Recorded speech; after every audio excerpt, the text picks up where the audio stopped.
berikhtiar. Selebihnya segala daya dan kekuatan hanya milik Allah saja semata-mata. Satu kesadaran batin dari setiap pribadi muslim. Setelah ia berusaha dan berikhtiar, ia menyerahkannya kepada Allah Subhanahu wa ta'ala. Jadi satu sisi ini merupakan wiridan ucapan yang mengandung pahala. Pada sisi lain ini merupakan sikap batin dari seorang muslim di dalam ia menghadapi realitas kehidupan ini. Saudara-saudara kaum muslimin rahimakumullah. Kalau ini kita jadikan satu basis kehidupan, maka ini akan menyelamatkan manusia dari kemungkinan tergelincir menjadi orang yang lupa diri dan lupa darat. Sebab itu Imamul Ghazali berpesan, jadidis safinah fa innal bahra amiq wa khuziz zad fa inna safara ba'id wa khaffifil hamla fa innal hamla sadid. Perbarui selalu kapalmu karena lautan sangat dalam. Bawa bekal yang banyak karena perjalanan ini sangat jauh. Ringankan beban karena kebanyakan beban akan menyakitkan. Alangkah indah kalimat ini, alangkah dalam makna yang terkandung di sana. Perbarui selalu kapalmu karena lautan sangat dalam. Apa artinya ini? Jaga mentalmu baik-baik. Pelihara imanmu baik-baik karena hidup penuh cobaan seperti lautan. Kita kalau berlayar di lautan kan kadang-kadang tenang, angin bertiup sepoi-sepoi basah. Jika malam datang, bintang gemintang bertabur menghias cakrawala. Rembulan memantulkan sinarnya dengan indah. Dalam keadaan begitu berlayar enak. Tapi lain saat ombak menggunung, halilintar menyambar, angin topan bertiup.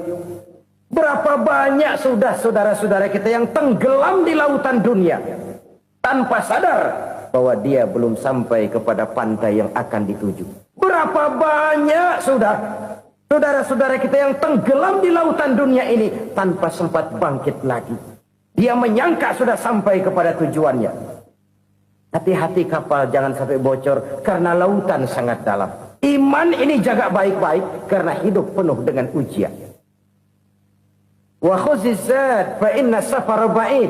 Bawa bekal yang banyak karena perjalanan sangat jauh. Saudara mau ke Bandung, bawa duit. Saudara mau ke Surabaya, banyakan lagi duitnya. Saudara mau ke Mekah, gepokan, iketan tuh duit nggak lembaran lagi. Makin jauh perjalanan, makin banyak bekal yang harus kita bawa. Kalau saudara dari Jakarta mau ke Surabaya, kagak bawa duit berangkat juga, itu sih bukan berani namanya, nekat. Sampai Surabaya belum tentu, sengsara di jalan udah pasti. Kenapa? Nggak bawa bekal berangkat.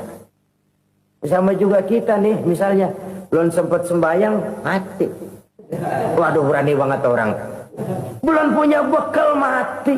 Sengsara di jalan. Atau bekal tidak cukup. Dari Jakarta saudara mau ke Surabaya, bawa duit 500 perak. Paling jauh Cikampek nyampenya itu. Paling jauh itu. Antara jauhnya perjalanan dengan bekal yang saudara bawa tidak seimbang. Hidup ini perjalanan panjang. A walking tour. Dimulai dari alam arwah. Sebelum jasad diciptakan, roh diciptakan lebih dulu. Dari situ pindah ke alam rahim. Dari alam rahim pindah ke alam dunia. Dari alam dunia pindah ke alam barzah. Baru menuju akhirat. Satu perjalanan panjang. Kalau bekal tidak bawa, sengsara di jalan. Bawa bekal yang banyak karena perjalanan ini sangat jauh. Wa khaffifil hamla, ringankan beban karena beban itu cuma akan menyulitkan. Kalau bekal itu sih keperluan, tapi beban nggak kita perluin, coba ngeberat-beratin. Apa ini beban? Dosa. Kecurangan, kebatilan, kezoliman, ketidakadilan, kesewenang-wenangan. Itu akan jadi beban kita di akhirat. Alangkah celakanya, perjalanan panjang, bekal tidak bawa, beban kelewat banyak, alamat sengsara di jalan. Pahala tidak ada, dosa berlipat ganda. Na'udzubillah, summa na'udzubillah. Kalau kita rangkum nasihat Al-Ghazali dengan kisah si konglomerat tadi, kita akan mengambil kesimpulan. Pertama, bekal terbaik dalam menghadapi gejolak kehidupan ini tidak lain adalah iman. Yang kedua, pahala dan dosa. Dua hal kontroversial. Pahala adalah bekal, dosa adalah beban. Tapi kita sekarang kan tidak begitu terangsang kepada yang abstrak. Orang berlomba mencari yang konkret-konkret saja. Yang real. Kalau memang dosa, benjol dong. Kira-kira begitu. Kira-kira begitu. Persis orang Yahudi dulu. Orang Yahudi itu kan pernah minta kepada Nabi Musa. Ya Musa, lan nu'mina laka hatta narallaha jahrah. Musa, kami nggak bakal mau beriman kepada Allah kalau belum kami lihat Allah ada nongkrong di depan kami. Kalau memang Tuhan ada, taruh dong di depan kami. Mau yang konkret-konkret saja. Kalau memang dosa, benjol dong. Kalau memang pahala, berasa dong. Orang terangsang kepada yang real, yang konkret-konkret saja. Karena itu, untuk mengejar dosa, orang mau bayar. Tapi untuk mengejar pahala, walaupun tidak bayar, orang segan. Ini yang dikatakan oleh Nabi, kamu mengharapkan ke surga, tapi kamu berat melaksanakan sesuatu yang bisa membawa kamu ke surga. Kamu ingin jauh dari neraka, tapi tiap saat kamu lakukan perbuatan-perbuatan yang justru menjerumuskan kamu ke neraka. Idda'aitum an-najata minan nar wa ramaitum fiha anfusakum. Kamu ingin selamat dari neraka, tapi kamu lemparkan diri kamu ke neraka. Kamu ingin masuk surga, tapi berat sekali kamu melakukan perbuatan-perbuatan yang bisa menyampaikan kamu di surga. Saudara-saudara kaum muslimin, rahimakumullah. Jadi hal keempat yang merupakan perbendaharaan surga adalah la haula wa la quwata illa billah. Satu sisi ini merupakan ucapan yang memperberat timbangan akhirat. Pada sisi lain ini merupakan sikap hidup seorang muslim. Kesadaran batin yang sangat dalam bahwa tidak ada daya dan kekuatan kecuali Allah. Dan itu kita simbolkan pada saat memulai pekerjaan dengan Bismillah. Dengan menyebut nama Allah. Satu kesadaran moral. Saya hanya bisa melakukan ini karena diberikan daya dan kekuatan oleh Allah. Lahirlah sikap tawadu, rendah hati, tidak melonjak menjadi angkuh dan sombong. Saudara-saudara, sampai sini dulu jumpa kita kali ini. Semoga 4 perbendaharaan surga ini dapat kita lakukan, yang kelak akan merupakan bekal kita di kemudian hari nanti. Amin ya rabbal alamin. Bapak-bapak, ibu-ibu, saudara-saudara kaum muslimin rahimakumullah. Di dalam kehidupan kita sebagai seorang muslim, minimal 5 kali dalam sehari semalam kita mendengar seruan untuk mendirikan solat yang disebut azan.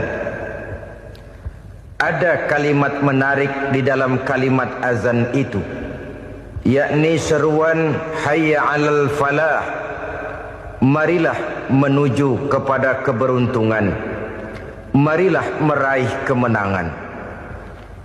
Seruan ini adalah kecenderungan dari setiap manusia, apapun warna kulitnya.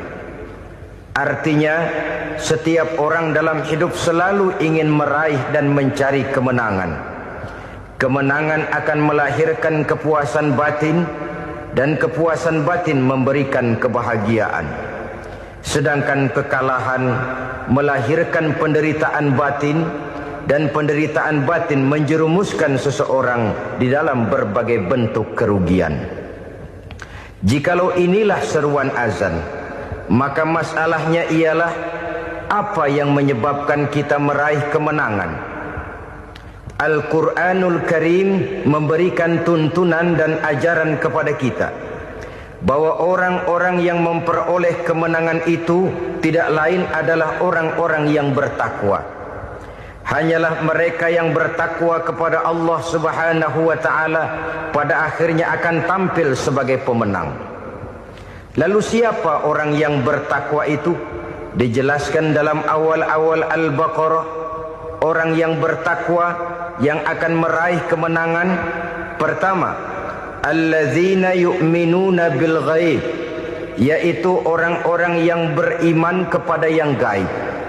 Percaya bahwa ada alam yang gaib, alam yang abstrak, alam yang tidak bisa dijangkau oleh salah satu daripada panca indera kita. Mereka percaya dan beriman kepada adanya malaikat, beriman kepada adanya iblis dan jin, beriman kepada adanya alam kubur, beriman kepada adanya alam mahsyar, beriman kepada adanya alam akhirat, beriman kepada adanya surga dan neraka. Beriman bukan cuma sekedar beriman dalam ucapan bibir saja, tetapi beriman yang nilai iman itu mampu mewarnai gerak dan gaya hidupnya. Iman yang meresap sampai ke tulang sumsum, kemudian memberikan dampak positif di dalam kehidupan manusia.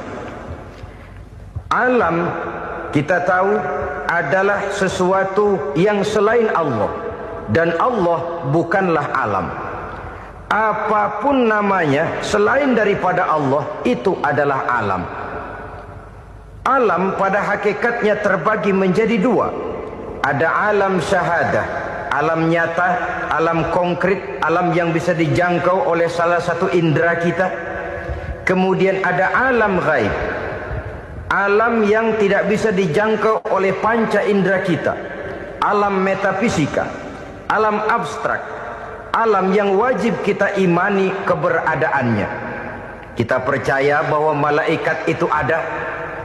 Kita percaya kepada jin, bahwa jin itu ada. Kita percaya kepada adanya iblis dan setan. Bukan percaya kepada iblis dan setannya, percaya bahwa iblis dan setan itu ada.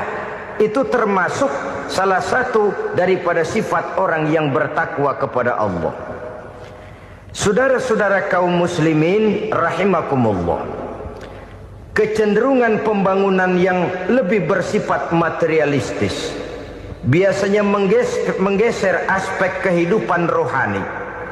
Orang berpikir empiri, dan dalam pola pikir yang demikian, maka alam gaib tidak lagi mendapat perhatian.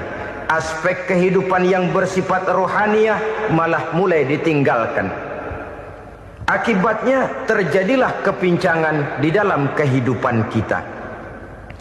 Pernah ada satu pengalaman pribadi dalam perjalanan kembali ke tanah air. Dalam pesawat di sebelah kanan saya duduklah seorang Jerman, namanya Heiner Simonsen. Iseng saya ajak kenalan, saya ajak ngobrol, saya tanya dia. Saya bilang, Mas Heiner ini, kalau pesawat yang kita tumpangi ini jatuh ke bawah, kira-kira apa yang bakal terjadi, Mas? Dia bilang, kita semua akan mati. Begitu? Iya. Oke. Apa itu mati? Tanya saya. Dia bilang, untuk tahu apa itu mati, kita harus tahu lebih dahulu apa itu hidup. Saya pikir nih bule bisa ngomong juga. Baiklah kata saya. Apa hidup menurut Anda itu? Oh, hidup itu dia bilang, kalau seluruh anggota badan kita bekerja secara normal, paru-paru memompa darah secara normal, jantung berdetak secara normal, sel-sel tubuh bekerja secara fit, dan organisme tubuh hanya mau bekerja secara normal, dia bilang, kalau kita memberi makan yang cukup, menu yang teratur, dan gizi yang lengkap. Saya bilang, kesimpulannya apa, Ner? Dia jawab, hidup adalah dari tangan ke mulut. Life is from the hand to the mouth, kata dia. Hidup adalah dari tangan ke mulut. Jadi masalah hidup tidak lebih daripada masalah isi perut. Orang pergi pagi, pulang sore, peras keringat, banting tulang, perut yang dibelain. Saya bilang, you are wrong. Sampean salah, Ner. Kamu orang Islam bukan? Bukan. Pantas. Kenapa saya salah? Dia bilang. Ya jelas salah. Salahnya di mana? Kamu ini manusia. Kalau hidup cuma dari tangan ke mulut, saya bilang, kambing di kampung saya juga begitu pikirannya, Ner. Itu kambing di kampung saya, asal perutnya kenyang, sudah hidup dia. Perkara besok bagaimana, lusa prospeknya macam mana, bulan depan ada apa, kambing nggak pernah mikir. Di kampung saya kambing juga pikirannya begitu. Kamu Kristen ya? Tadinya. Loh kok tadinya, lalu apa sekarang kamu ini? Dia bilang sekarang saya netral. Saya tidak beragama, tapi saya percaya kepada Tuhan sebagai pencipta alam. Saya ingat benar dia bilang, I haven't any religious, but I believe to God as the creator of the world. Kenapa bisa netral begitu, Ner? Habis saya bingung katanya. Islam bilang Islam baik, Kristen bilang Kristen baik, Hindu Buddha bilang Hindu Buddha baik, semua agama baik. Saya netral sekalian, nggak beragama. Yang penting saya percaya kepada Tuhan. Saya bilang, Ner, kamu ini kayak orang mau beli celana, lalu bingung. Yang satu bilang Levi's bagus, yang satu bilang Blue Jean hebat, yang satu bilang Wool England hebat. Celana ini hebat, celana itu bagus, celana ini hebat. Semua celana bagus, kamu bingung. Akhirnya netral, tidak pakai celana. Itu juga salah. Saya pikir-pikir, kemudian saya melihat bahwa dua pola berpikir Henner ini nampaknya sudah mulai menggejala di lingkungan masyarakat bangsa kita. Disadari atau tidak, secara jujur kita harus berkata, dua pola pemikiran Henner ini mulai berkembang di tengah masyarakat bangsa kita.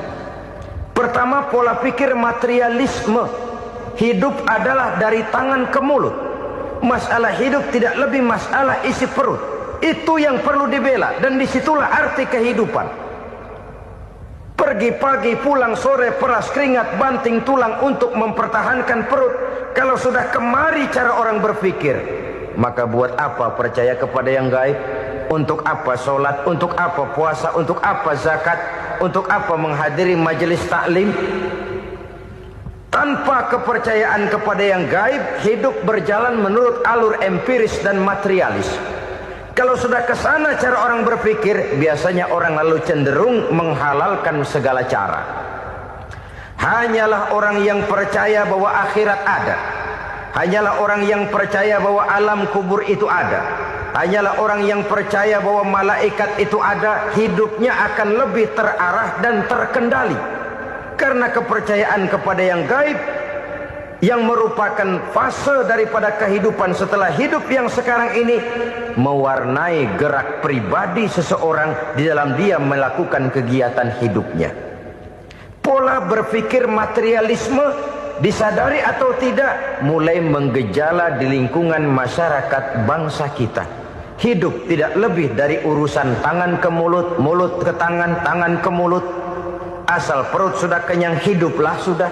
Perkara bagaimana prospek hari yang akan datang, bagaimana akhirat, tidak jadi persoalan. Ini yang oleh Nabi diperingatkan, ad-dunya sijnul mu'min wa jannatul kafir. Dunia adalah penjara bagi orang beriman dan surga bagi orang kafir. Dulu di zaman Belanda hadis ini pernah disalah tafsirkan, disalah artikan, digunakan sebagai senjata untuk mengkebiri dan membuat impoten umat Islam. Sudahlah umat Islam gak usah macam-macam, kata Belanda.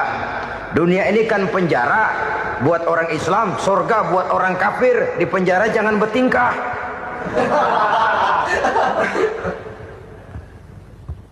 Pengertiannya tidak begitu. Dunia adalah penjara bagi orang mukmin. Artinya dalam kehidupan dunia seorang mukmin tidak bebas memperturutkan hawa nafsunya. Di penjara hawa nafsunya itu. Sebaliknya, surga bagi orang-orang kafir. Buat orang kafir, surgalah dunia ini. Mereka bebas memperturutkan hawa nafsunya. Dilarang tidak terlarang, dicegah pun tidak tercegah.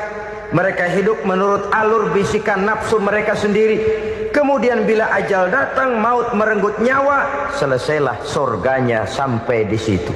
Maka bagi orang-orang yang tidak percaya kepada adanya akhirat, kepada adanya alam gaib, surganya sebatas umurnya. Sekali lagi, surganya sebatas umurnya. Bila umur selesai, ajal pun datang merenggut nyawa, selesailah sudah surganya sampai di situ. Alangkah pendeknya perjalanan orang-orang yang tidak percaya kepada alam gaib ini. Bagi kita mukmin, jikalau kita mampu memenjarakan hawa nafsu, kita bisa bahagia di dunia ini. Dan Islam memang tidak menyuruh kita sengsara di dunia.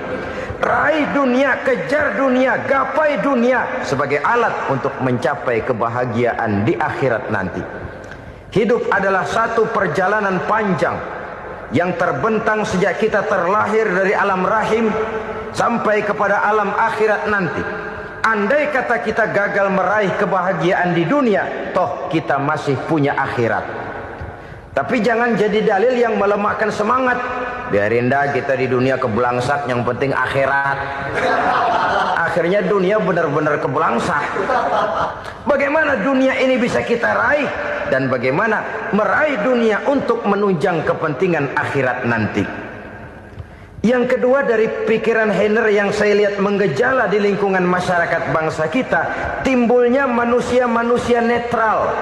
Seolah-olah Tuhan yes, agama no. Sama Tuhan percaya, agama ogah. Tuhan ngangguk, giliran agama godeng. Padahal hampir dalam setiap ayat dalam Quran, kata-kata amanu biasanya bergandeng dengan wa amilus sholihat. Iman dan amal soleh. Ini sebagai isyarat Tuhan dan agama jangan pernah dipisah-pisah. Apabila kita bertuhan, maka kita harus beragama. Apabila kita beragama, maka agama itu harus bersumberkan dari Tuhan yang kita imani itu. Tidak mungkin kita pisah, Tuhan yes, agama no. Sama Tuhan percaya tapi agama bikin sendiri. Sembayangnya cukup bengong 2 jam madep ngulon.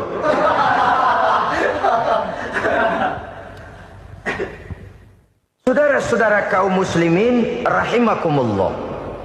Jadi dengan demikian, agama yang kita akui merupakan unsur mutlak di dalam pembangunan sekarang ini, merupakan bagian dari kehidupan yang menuntun kita bahwa di balik alam nyata ini, di balik alam syahadah ini ada alam gaib.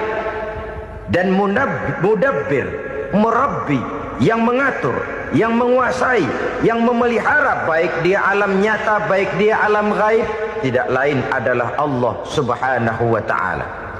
Di sana ada satu super power, satu maha kekuatan yang kita perlu bersandar kepadanya. Sebagai makhluk nyata yang hidup di alam nyata, berbuatlah secara nyata sebagaimana harusnya kita berbuat. Karena Islam jelas bukan agamanya orang pemalas.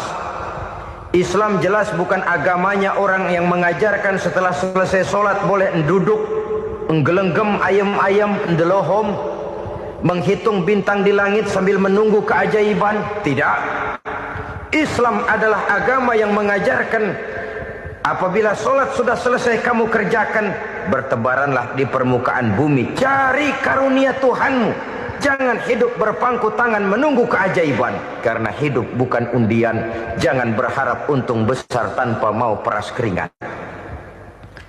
Tapi di sebalik itu toh kita juga harus yakin bahwa di sisi usaha nyata yang kita lakukan ada satu super power, satu maha kekuatan gaib yang menentukan berhasil dan tidaknya usaha kita. Kepercayaan kepada hal semacam inilah yang mendorong kita untuk mempunyai sandaran vertikal, agar jikalau usaha ini berhasil, kita tidak lupa diri dan lupa daratan. Jikalau usaha ini gagal, kita tidak putus asa dan buruk sangka, tidak cupik pandangan dan sempit hati, tapi mampu melihat persoalan dengan kacamata putih sambil husnuzon kepada Allah Subhanahu wa ta'ala. Kita percaya malaikat itu ada. Ada yang namanya raqib dan atid, mengawasi gerak hidup kita sampai kepada gerak hati kita. Ini memberikan sugesti agar kita berhati-hati. Tidak sejengkal tanah pun kita bisa berlindung dari pengawasan rakib dan atid. Ada munkar nakir yang akan menyoal kita di alam kubur. Ada malaikat Malik, penjaga neraka. Ada malaikat Ridwan yang menjaga surga. Kita percaya kepada adanya jin. Kita percaya kepada adanya setan, iblis. Percaya kepada adanya, bukan mempercayai si setan, si iblis lalu menjadikannya sebagai teman. Tidak. Percaya bahwa mereka itu ada dan merupakan makhluk Allah yang gaib yang diciptakan Allah Azza wa Jalla. Kepercayaan kepada alam gaib memberikan motivasi terhadap gerak lahir manusia. Sehingga dengan motivasi kepercayaan kepada yang gaib, gerak lahir jadi lebih terarah, jadi lebih terpelihara. Pernah seseorang bertanya, "Pak, apakah adanya akhirat bisa dibuktikan secara ilmiah?" Saya bilang tidak bisa, tidak bisa. Kenapa? Karena yang berangkat nggak pernah pulang kemari lagi. Kalau dia pulang kemari bisa kita tanya bagaimana enak di sono. Cuma secara moral saya katakan, lebih beruntung orang yang percaya kepada akhirat daripada yang tidak. Sekarang saudara percaya akhirat ada, lalu saudara baik-baik di dunia, sholat, puasa, zakat, menolong orang lain, menebarkan kebajikan. Saudara mati, andai kata akhirat tidak ada, toh dalam hidup saudara sudah berbuat baik. Paling tidak nama saudara akan dikenang sebagai orang baik. Sebaliknya, saudara percaya, kata saya, bahwa akhirat tidak ada, lalu hidup semau-maunya, tenggelam dalam maksiat dan munkarat, menentang Allah, tidak mau ruku dan sujud. Lalu saudara mati, kemudian akhirat ada. Ayo, mau apa? Bekal tidak punya. Jadi secara moral lebih beruntung orang yang percaya kepada adanya akhirat daripada yang tidak percaya. Dan itu alam gaib yang tidak bisa dibuktikan secara eksat. Jangankan untuk membuktikan seperti itu, dalam kehidupan sehari-hari saja yang kita rasakan tidak selalu berbentuk toh. Angin, bagaimana sih bentuknya angin? Kita tidak tahu. Merah, buktinya kalau dikerok merah. Yang merah itu kulit, yang kulit kita bukan anginnya. Sakit, rasa sakit itu ada, tapi bagaimana bentuk sakit? Kita nggak pernah tahu. Kalau kita makan cabai pedas, bagaimana bentuk pedas itu tidak ada, tapi rasa ada. Bentuk pedas hijau, cabainya bukan pedasnya. Tidak semua yang kita rasakan bisa kita gambarkan dalam bentuk yang konkret. Oleh karena itu, sekali lagi bahwa kepercayaan kepada alam yang gaib mampu memberikan satu sugesti yang menata kehidupan seseorang lebih lurus, lebih terarah, dan lebih terkendali. Maka wajar kalau kepercayaan kepada yang gaib mengantarkan seseorang untuk meraih kemenangan. Kenapa? Dia percaya kepada yang gaib, bahwa akhirat ada, bahwa alam kubur ada, bahwa pertanggungan jawab itu ada. Maka dia lalu tidak hidup saenae udele dewe itu loh. Tidak hidup menurut seleranya sendiri, terarah, teratur. Ini cirinya yang pertama. Orang bertakwa yang akan meraih kemenangan, mereka beriman, mereka percaya kepada yang gaib. Bahkan hal-hal konkret saja selalu berangkat dari yang gaib. Saudara-saudara, para remaja, para pemuda sekarang ini tidak pernah tahu toh siapa yang akan jadi teman hidup saudara. Kita bisa saja ngerancang, mentargetkan, tapi toh akhirnya yang namanya jodoh bukan kekuasaan kita. Rezeki di luar kemampuan kita. Begitu juga ajal. Maut, jodoh, ajal adalah contoh-contoh konkret bahwa pada akhirnya yang gaiblah yang menentukan. Bertahun-tahun ngelancong, emang jodoh seret, nggak jadi. Begitu kenal baru setengah malam nginep ditangkap Hansip. Hal-hal semacam itu kadang-kadang kita berpikir suuzon, gile, perempuannya cakep banget, lakinya rebek amat. Memang begitulah jodohnya. Memang begitulah jodohnya. Saudara hadirin ma'asyiral muslimin yang saya hormati, jadi hal-hal yang konkret saja kita yakini sepenuhnya ditentukan oleh satu superpower yang gaib itu tadi. Dari sanalah segala ketentuan itu berangkat dan kesanalah segalanya akan kembali. Maka kepercayaan kepada yang gaib meluruskan gerak hidup seseorang dan itu akan mengantarkan dia kepada meraih kemenangan. Satu. Yang kedua, wa yuqimuna shalah. Orang bertakwa yang akan meraih kemenangan itu adalah orang-orang yang mendirikan sholat. Kenapa sholat mengantarkan orang untuk meraih kemenangan? Yang jelas, inna sholata tanha anil fahsya'i wal munkar. Sholat mampu mencegah manusia dari perbuatan keji dan munkar. Banyak filsafat hidup yang terkandung di dalam sholat ini. Sejak kita wudhu sampai kita menghadap ke arah kiblat, sampai kita melakukan gerak-gerak sholat, bacaan-bacaan yang ada di dalam sholat, lalu sampai kepada mengucapkan salam. Banyak filsafat hidup yang terkandung di dalam sholat. Umpamanya saja, setelah takbiratul ihram mulai kita dengan sholat dalam posisi berdiri, diajarkan dalam kitab-kitab fikih agar kita melihat ke arah tempat sujud. Ini kan filsafat kehidupan. Kalau kamu sholat dalam posisi berdiri, lihat tempat sujud. Jangan sholat mata jelalatan, sebab nanti bisa mengurangi kekhusyuan. Jadi wajar kalau yang dikatakan bahwa yang paling afdol adalah shaf yang di depan. Kenapa? Secara harfiah pengertiannya akan lebih mengundang kekhusyuan. Kenapa? Kalau kita di shaf paling depan di masjid umpamanya paling banter kita lihat tembok. Tapi kalau kita shaf di tengah atau di belakang, orang-orang di depan kita pun akan kelihatan. Yang bajunya loreng, yang bajunya genggang, yang bajunya macam-macam. Kita lihat, kadang-kadang kita pikirin, ada yang bajunya bolong. Kita sholat tapi dalam hati, nih orang bajunya robek yang nggak tahu apa.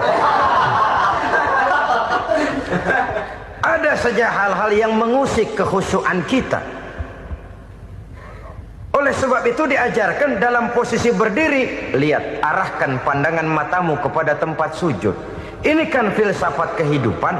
Maksudnya apa? Kalau lagi diri lihat dong tempat sujud. Kalau udah di atas ingat dong sama yang bawah. Kalau sudah tinggi ingat dong dari mana kamu berangkat. Kalau sudah berkuasa bantu dong yang lemah. Kalau sudah kaya santuni dong yang miskin. Kalau sudah alim bimbing dong yang awam. Ini filsafat kehidupan. Dalam posisi berdiri kau lihat tempat sujud. Ini akan melahirkan kepekaan sosial di mana seseorang mau tahu kepada orang lainnya. Bagaimanapun kaya kita, tinggi pangkat dan jabatan kita, jikalau hidup hanya untuk kepentingan perut sendiri saja, rasanya belum membawa manfaat di dalam kehidupan kita. Tapi efek yang tertinggi sesungguhnya, sholat mencegah manusia dari perbuatan keji dan munkar. Perbuatan keji dan munkar walaupun kelihatannya mendatangkan uang, membawa keuntungan, tapi itu keuntungan semu, keuntungan sementara. Dengan menipu orang lain kita bisa dapat untung, tapi tidak membawa berkah. Dan itu adalah kerugian besar dalam kehidupan kita. Maka untuk meraih kemenangan harus dimulai dengan membentuk kepribadian yang tegar, memiliki sandaran vertikal yang langsung kepada Allah Subhanahu wa ta'ala. Dan itu hanya bisa kita tempuh melalui jalur ibadah formal yang sudah ditentukan Allah, yakni sholat yang 5 waktu. Untuk memperkuat itu ada sholat-sholat sunnah, rawatib, nawafil sebagai terminal-terminal kontrol cadangan untuk memelihara stabilitas temperatur batin di dalam kita berhubungan dengan zat yang maha gaib, yaitu Allah Subhanahu wa ta'ala. Orang sering bertanya, Pak, itu tetangga saya nggak sholat, duitnya nggak habis-habis, Pak. Nggak sholat tapi mobilnya tambah terus. Nggak sholat tapi usahanya makin maju. Tapi di sisi lain ada orang yang rajin sholat, rezekinya butak bener. Anaknya mana kurus, mana korengan. Saudara hadirin, ma'asyiral muslimin rahimakumullah. Harus saya katakan bahwa sholat memang bukan untuk cari duit. Sholat adalah sandaran vertikal kita kepada Allah. Sedangkan soal rezeki itu berkaitan dengan sifat Allah Maha Pengasih dan Maha Penyayang. Allah Maha Pengasih, siapapun dikasih kalau mau usaha. Allah Maha Penyayang, tidak semua orang disayang oleh Allah Azza wa Jalla. Dan belum tentu banyak harta itu merupakan nikmat. Mungkin juga istidraj. Artinya istidraj itu dikasih tapi diambulin, kalau bahasa Betawinya itu. Dikasih tapi diambulin, itu bukan merupakan nikmat sesungguhnya, lebih merupakan azab dari Allah Subhanahu wa ta'ala.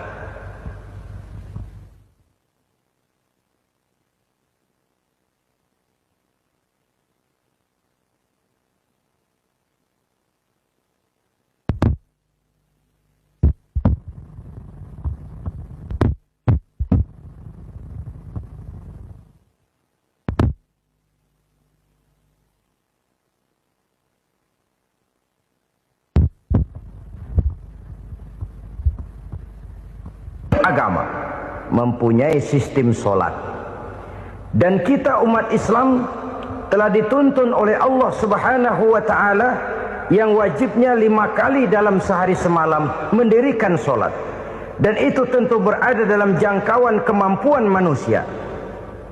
Pada awalnya barangkali kita memang merasa sholat itu satu kewajiban, tapi semakin kita hayati makna, manfaat dan filsafat yang terkandung di dalam ajaran sholat, semakin sampai kita kepada keyakinan bahwa sholat adalah keperluan kita. Sehingga pada waktu tertentu dinilai puncaknya, kita tidak lagi akan berkata saya wajib sholat, tapi kita akan berkata saya perlu sholat. Kalau kita sudah merasakan itu adalah keperluan kita, nah di sanalah kita baru akan merasakan ruginya kalau hal itu tidak kita laksanakan. Sepanjang kita masih berkata saya wajib sholat, kita akan lebih merasakan dia sebagai beban ketimbang sebagai keperluan. Yang jelas Allah tidak memerlukan ibadah yang kita laksanakan ini. Dengan kata lain, andai kata satu dunia penuh ini orang tidak ada yang sholat satu pun, Allah tidak akan turun dari jabatan Tuhan. Jangan lalu berpikir kalau kita ngambek se-RW kagak sembahyang Tuhan tekor kali ini ya. Tentu tidak. Itu perlunya kita, bukan perlunya Allah. Dan pada induknya kita akan berkata saya perlu agama. Kalau secara induk kita sudah memerlukan agama, maka konsep-konsep yang ada di dalam ajaran agama itu pun adalah juga merupakan keperluan kita. Baik dia bernama sholat, baik dia bernama puasa, baik dia bernama zakat, baik dia bernama haji, seluruhnya adalah keperluan kita. Dan sesuatu yang kita perlukan apabila tidak kita laksanakan akan melahirkan kerugian di dalam kehidupan. Jangan heran kalau kita membaca riwayat perjalanan hidup para salafus soleh, orang-orang soleh. Ada yang tahajud sampai 100 rakaat, ada yang sholat malam kakinya sampai bengkak. Kita sekalinya bengkak biri-biri. Ada yang sholat membaca surah dalam Al-Quran sampai khotam Quran. Kok mau? Mereka sudah merasakan itu keperluan. Itu saja soalnya.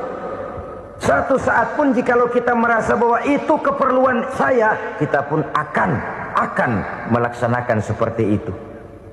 Keperluan saya dalam kehidupan. Inilah yang kedua.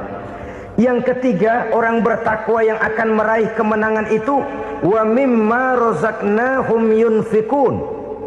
Mereka membelanjakan sebagian daripada rezeki yang diberikan Allah kepada mereka. Mereka infakkan di jalan Allah. Ada satu dialog menarik. Satu hari seorang anak muda bertemu dengan seorang kakek-kakek yang sudah dikenalnya baik. Bertanyalah anak muda ini, "Kek, umur kakek berapa tahun?" 15 tahun, kata si kakek. "Anak kakek berapa orang?" 1. "Harta kakek berapa banyak?" 15 juta. Si anak muda ini bengong. Lalu protes, "Kok kakek bohongin saya?" "Kenapa?" "Saya tahu umur kakek 70 tahun. Kenapa ngaku 15? Saya tahu anak kakek 5. Kenapa bilang 1? Saya tahu kakek miliuner, miliaran uang kakek. Kenapa ngaku cuma 15 juta? Begini, kata si kakek tadi. Benar, umur saya 70 tahun. Tapi dari umur yang 70 tahun itu baru 15 tahun terakhir ini saya merasakan ibadah kepada Allah. Meninggalkan maksiat, jauh dari segala macam munkarat. Maka yang 15 tahun inilah yang benar-benar saya rasakan sebagai umur saya. Benar anak saya 5, tapi yang 4 susah diatur. Cuman 1 rasanya nih yang bakal jadi si buah hati belahan jantung pelanjut cerita penerus sejarah. Cuma 1 ini yang saya harapkan, yang akan jadi anak soleh, yang akan membuat saya menerima pensiunan pahala. Kalau yang 4 apek dah, nggak ada harapan. Yang 1 nyekek botol melulu. Oh begitu, iya. Lalu kenapa kakek bilang harta kakek cuma 15 juta padahal saya tahu kakek uangnya miliaran, depositonya banyak? Ya karena 15 juta itulah yang saya ingat yang pernah saya belanjakan di jalan Allah. Saya merasa itulah harta saya yang sebenarnya. Yang miliaran yang saya simpan di bank kelak kalau satu saat saya mati akan jadi rebutan di antara anak-anak saya. Iya kalau anak saya soleh kayak yang 1 ini. Kalau yang 4 tadi udah tulen dia bakal berantem dah berebut tuh. Jadi 15 juta yang saya belanjakan di jalan Allah inilah yang saya merasakan benar-benar harta saya yang sesungguhnya. Dialog ini patut menjadi bahan renungan kita bersama. Diberikan kita umur 40, 50, 60, 70, 80. Berapa tahun dari umur yang diberikan itu yang jalan mulus, yang kita gunakan untuk melaksanakan ibadah? Banyak harta kita simpan di bank, di lemari, di dompet, di tas. Tapi berapa yang sudah kita depositokan di jalan Allah yang akan menemani kita di hari kita kembali nanti? Maka orang bertakwa yang akan meraih kemenangan, wa mimma razaqnahum yunfikun, mereka membelanjakan sebagian dari rezeki yang diberikan Allah di jalan Allah Subhanahu wa ta'ala. Ma'asyiral muslimin rahimakumullah. Zahirnya memang kita memberikan kepada orang lain, tapi hakikatnya kita menyimpan untuk diri kita sendiri. Kita memberikan kepada yatim piatu 25.000. Zahirnya kita memberikan si yatim, hakikatnya kan kita cuma nyimpan. Saya berikan, titip kepadamu, ini untuk saya di akhirat. Kau boleh belikan baju, kau boleh belikan untukmu makan, kau boleh bayarkan sekolahmu. Ini untuk saya. Hakikatnya kita nyumbang masjid 1 juta, zahirnya kita berikan kepada panitia masjid, tapi hakikatnya kan cuma titip 1 juta ya untuk saya di alam kubur nanti.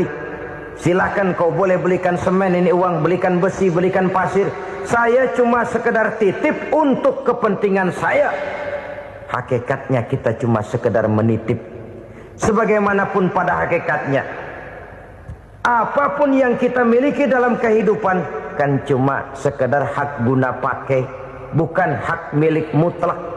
Harta kita, rumah kita, kendaraan kita, kebun kita, pabrik kita, hak guna pakai saja. Hak milik mutlak cuma untuk Allah Subhanahu wa ta'ala. Saudara-saudara kaum muslimin rahimakumullah. Ini yang ketiga. Kemudian yang keempat, orang-orang bertakwa yang akan meraih kemenangan, allazina yu'minuna bima unzila ilaika, mereka yang beriman, mereka yang percaya kepada apa yang telah diturunkan kepadamu Muhammad, ay Al-Quran, yakni Al-Quranul Karim. Setelah percaya kepada yang gaib, mendirikan solat, kemudian menginfakkan sebagian dari rezeki yang diberikan Allah, mereka juga lalu percaya kepada yang diturunkan terhadap Nabi, yaitu tidak lain Al-Quranul Karim.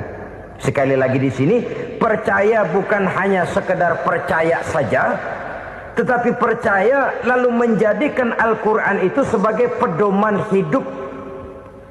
Sebab memang Al-Quran itu adalah GBHM, garis-garis besar haluan muslim.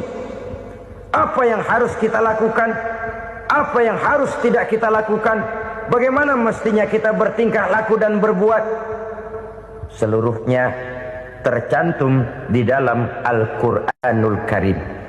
Itu sebabnya ketika satu hari Aisyah ditanya bagaimana akhlak Rasul, beliau menjawab, kana Rasulullah sallallahu alaihi wasallam khuluquhul Quran. Akhlak daripada Rasulullah tidak lain adalah Al-Quran. Jawaban simpel ini memberikan gambaran bahwa keseluruhan daripada konsepsi Quran sudah diterjemahkan dalam kehidupan Rasulullah sallallahu alaihi wasallam.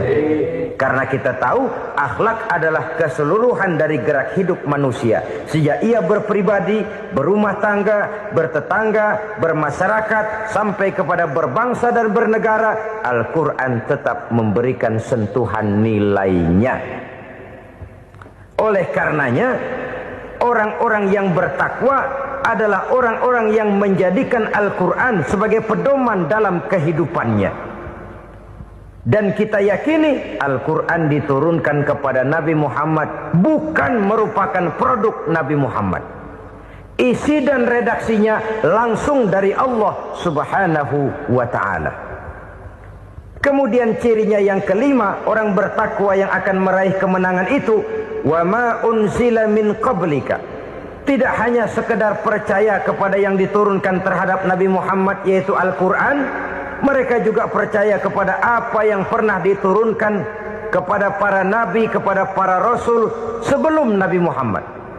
Percaya kepada adanya suhuf, percaya kepada adanya Taurat, percaya kepada adanya Injil, percaya bahwa Allah dahulunya sudah menurunkan Taurat kepada Musa, percaya bahwa Allah sudah menurunkan Injil kepada Isa, percaya Injil ada, Taurat ada, diturunkan Allah untuk Isa dan Musa, tetapi tidak wajib mengamalkannya karena kita sudah diberikan Al-Quranul Karim.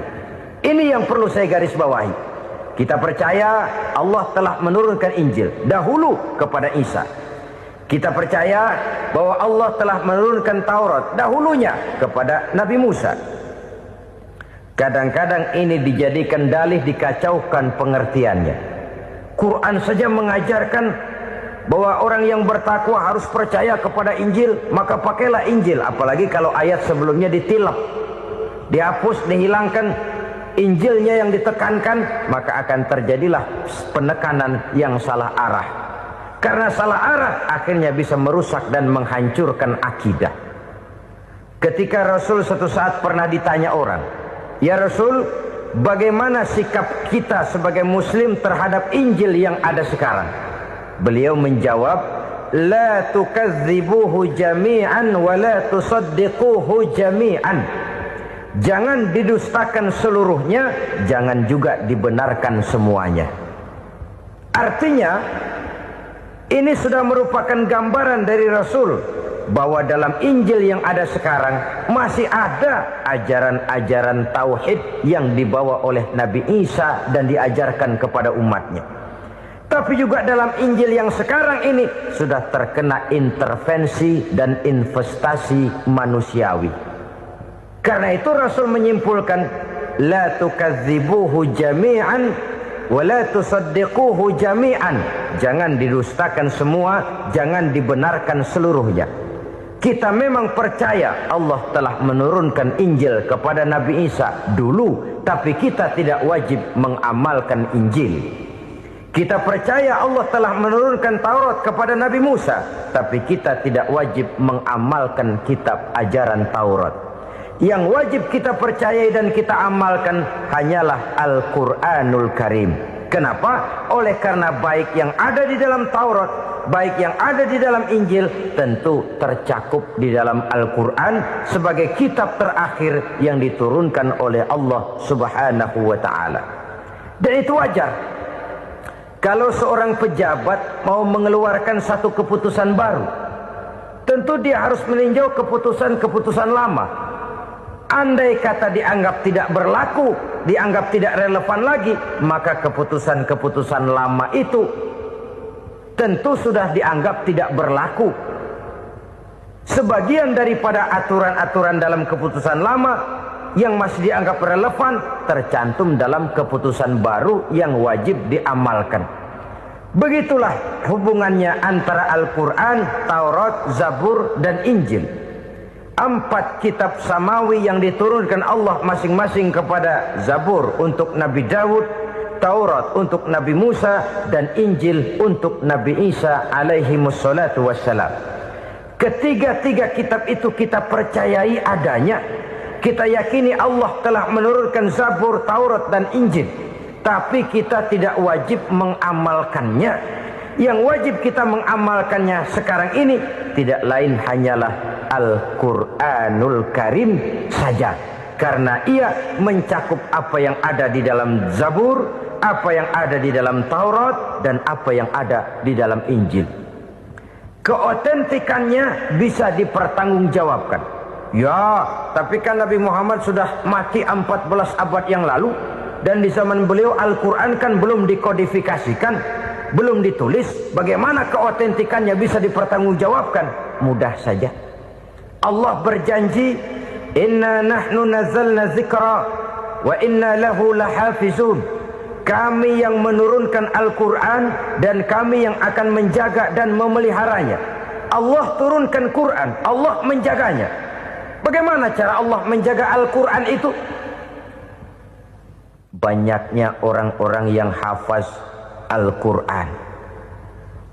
Hafaz Al-Quran 30 juz, 114 surah, 6.666 ayat. Sehingga jangankan satu kata, jangankan satu ayat, satu kalimat saja berubah, sudah akan timbul reaksi dan mudah dimengerti. Kenapa? Banyak orang-orang yang hafaz Al-Quran. Sedangkan pada setiap akhir tahun biasanya malaikat Jibril selalu mengadakan checking terhadap ayat-ayat yang diturunkan pada waktu itu. Di zaman Nabi sendiri sudah ada usaha kodifikasi. Dan yang lebih luar biasa lagi, sampai hari ini tidak seorang pun mampu membuat satu ayat saja semacam Al-Quran. Ke bahasa manapun dia diterjemahkan, naskah aslinya tetap ikut. Rujukan dasarnya tetap ada. Berdasarkan itu, maka tidak mungkin terjadi penyelewengan terhadap atau pemalsuan terhadap ayat-ayat Al-Quranul Karim. Kesuciannya, keotentikannya, kemurniannya bisa dipertanggungjawabkan. Ma'asyiral muslimin rahimakumullah. Oleh karenanya, konsepsi dasar daripada ajaran Islam ini memang tidak lain adalah Al-Quran dan Sunnah. Isi daripada agama Islam yang merupakan iman, Islam, dan ihsan, konsepsi dasarnya tidak lain adalah Al-Quran dan Sunnah Rasulullah Sallallahu Alaihi Wasallam. Maka yang kita perlukan sekarang ini adalah terjemahan Al-Quran di dalam kehidupan kita. Dengan demikian, maka gaya kehidupan yang lebih Qur'ani itulah yang kita dambakan. Kita perlu memang terjemahan Quran dalam bahasa Inggris, dalam bahasa Belanda, dalam bahasa Jepang, tapi yang lebih kita perlukan adalah terjemahan Quran di dalam kehidupan kita. Konsekuen, tidak memanipulasi, ringan sama kita jinjing, berat sama kita pikul. Jangan kalau lempengan ayat Quran tuh kira-kira enak diamalin, keras teriakan kita. Giliran kira-kira ayat Quran itu mukul kepala kita sendiri, diam kita. Itu ciri yang pernah disindir Allah dalam awal-awal Baqarah juga. Ciri beragamanya orang yang munafik. Kullama adha'a lahum masyawfih, kata Allah. Wa iza azlama alaihim qamu. Apabila terang mereka jalan, apabila gelap mereka berhenti. Artinya, kalau kira-kira di Islam nguntungin, rame-rame pada teriak Islam. Tapi ketika diminta untuk berjuang, ketika dituntut untuk berkorban, rame-rame mengundurkan diri. Nasib agama tidak ubahnya seperti daun pisang yang dikait orang di tepi jalan lantaran tak berpayung di ketika hari hujan. Manakala hujan usailah sudah, daun itu pun dicampakkan di tepi jalan, diinjak pula orang nan lalu. Artinya orang menjadikan agama cuma sebagai lipstick, decoration only, tidak konsekuen. Hanya pada saat-saat kelihatannya Islam membawa keuntungan, rame-rame orang teriak-teriak tentang Islam. Tapi jikalau diminta berjuang, jikalau dituntut untuk berkorban, biasanya rame-rame juga mengundurkan diri. Jangan heran kalau mayoritas hitungan kita, tapi minoritas peranan kita. Kuantitas kita dalam jumlah, tapi dalam kualitas kita lebih sering jadi penonton daripada jadi pemain. Padahal itu sangat tidak boleh terjadi. Umat Islam di Indonesia harus bangkit. Umat Islam di Indonesia harus sadar akan keberadaannya. Tidak boleh hanya jadi penonton berpangku tangan. Karena memang agama kita juga mengajarkan untuk konsekuen di dalam menjabarkan ajaran-ajaran daripada agama kita. Kita sering jatuh menjadi umat yang lemah oleh karena kita ini tidak pandai menggalang kebersamaan yang diakibatkan tidak konsekuennya kita. Diistilahkan bahwa umat Islam di dalam menggalang kebersamaannya itu harus seperti orang main sepak bola. Saudara-saudara kan tahu orang main sepak bola itu. Orang main sepak bola, kalau pertandingan belum dimulai sih silakan saja kumpul di luar lapangan, atur strategi yang baik. Tapi kalau pertandingan sudah dimulai, turun ke lapangan hijau, jangan kumpul terus.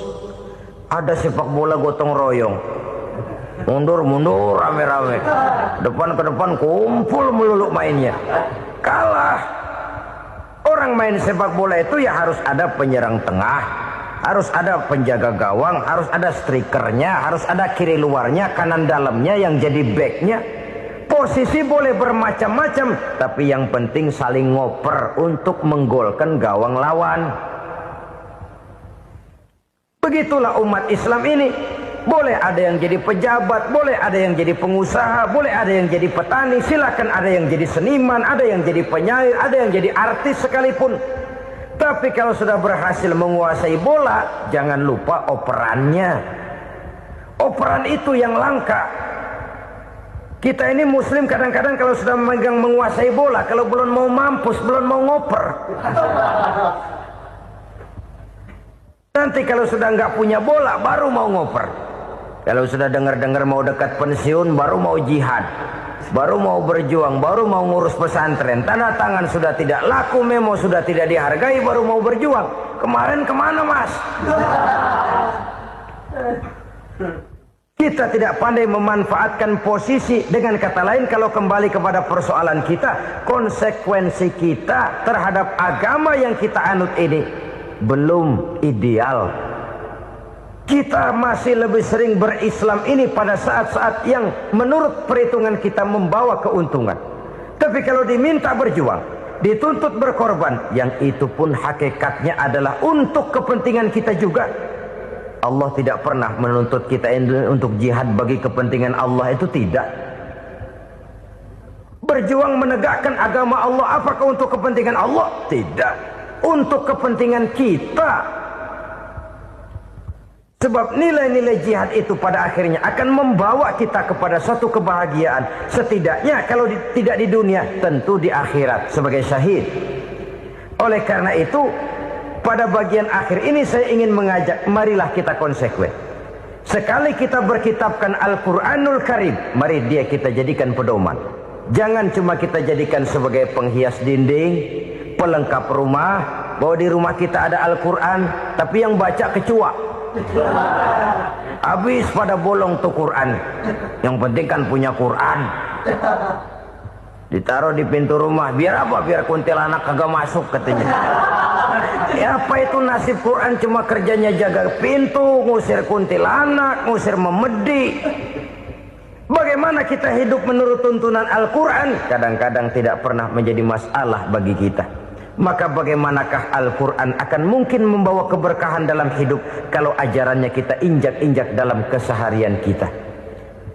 Mewujudkan gaya hidup yang lebih Qurani, itulah yang akan kita rintis di dalam kehidupan kita, bertahap, step by step, menurut kemampuan yang ada pada kita. Jika jalan